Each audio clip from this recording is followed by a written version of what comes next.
የደከመች ነፍስ ናት። ከሚታየውም ሆነ ከማይታየው፣ ከሚዳሰሰውም ሆነ ከማይዳሰሰው ጋር ትላተማለች።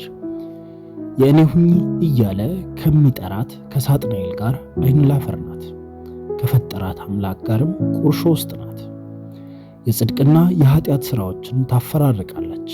የሚመጣውም ሆነ የሚሄደው ይጎስማታል፣ ይንቋታል፣ አንዳንዴም ያከብሯታል። አቅሟ ደክሟል፣ እሷነቷ ደቋል። ዝምታን መርጣ አዲስ ነገር ማየት ትመኛለች። ግን ምኞት ብቻ ነው። በመመኘት ዕድሜዋን አጋምሳለች። ጨቅላ ዕድሜ ላይ ሳለች አሁን ባለችበት ዕድሜ ላይ ምን አይነት ቦታ እንደምትደርስና ምን አይነት ሰዎች በዙሪያዋ እንደሚኖሩ በአእምሮዋ ስዕል ስላ ነበር። ከነዚህ ህልሞች አንዱ ከእናቷ ከአባቷ ጋር በደስታ ማደግ ነበር። ግን አልሆነም።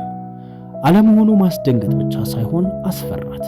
ምክንያቱም ገና በ9 ዓመቷ የጉድፍቻ ልጅ መሆኗን ነው ያወቀችው።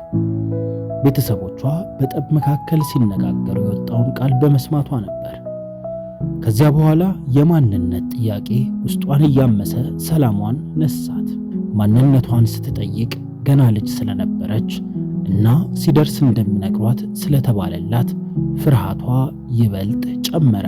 በዚያ መካከል ነበር በውስጧ የተፈጠረውን ክፍተት የሚሞላ ሰው ያገኘችው። ይህ ሰው ከልጅነቷ ጀምሮ ስትመኘው የነበረው ሰው ነበር። ጎዶሏን ሞልቶ በዚያ አፍላነት ዕድሜዋ የማይረሳ ፍቅር ሰጣት። ከሱ ውጭ ሰው የለኝም ብላ እስከ ማመን ደረሰች። እሱ ከተለያት ሕይወቷ እንደሚያበቃ አምና ተቀበለች። ነፍሷንም ከነፍሱ ጋር አስተሳሰረች። አንተ ከኔ ስትርቅ መተንፈስ አቆማለሁ ትለው ነበር። ግን እንዳለችው እስትንፋሱ አልቆመም። ይልቁንም ከፈጣሪዋ ጋር ያላትን ቁርኝት አበላሽቶ ሄደ። እግዚአብሔር ቢኖር ኖሮ እያለች የፈጣሪን መኖር መጠራጠር ጀመረች። እርሷ ፈጣሪዋን መጠራጠር በጀመረችበት ቅጽበት ነፍሷ ለመሻማት ሲጠባበቅ የነበረው ጽልመት ከጎኗ ቆመ። በውስጧ የተፈጠረውን ክፍተት ለማስፋትና የራሱ ለማድረግ ይወተውታት ነበር። ግን እሷ እሱንም ፊት ነሳችው። ምክንያቱም እንድትኖር ሳይሆን በራሷ ላይ የጥፋት ፍርድ እንድትወስን እየገፋፋት እንደሆነ ተረድታ ነበር። ከዚያም ከጥግ ወደ ጥግ መላተሟን ቀጠለች። ወላጆቿን አታውቅም።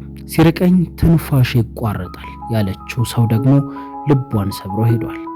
ሕይወትም ከጥቁር መርግ በላይ ከብዳባታለች። የዕድሜዋን አጋማሽ በህመም ውስጡና ቀርጥፋ በልታለች። ግን አሁንም ተስፋ አልቆረጠችም።